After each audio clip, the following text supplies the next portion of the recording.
Hello all, welcome to my channel, The Games Miniature Toy. Today we are going to unbox special edition Jurassic World Mercedes-Benz US023.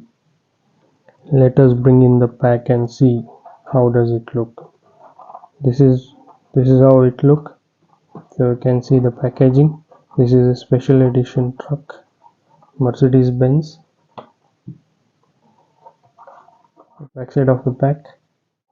Let us tear open the box and see how does it look from inside. This is how the truck looks after unboxing. You can see front there is a Mercedes-Benz symbol. Glasses are blue.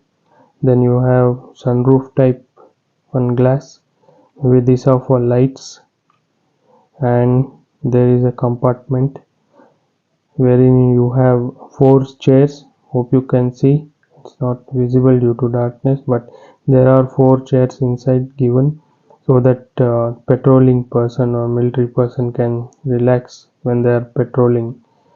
So these are plastic tire. Chassis is also plastic. These are metal body. Only this portion, top and bottom, are plastic, and rest of the things are metal and glass are plastic.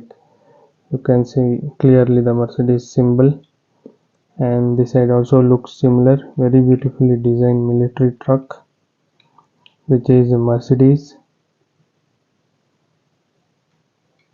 I like this truck very much. So if you like, please do like, share, subscribe. Until then, bye bye, take care.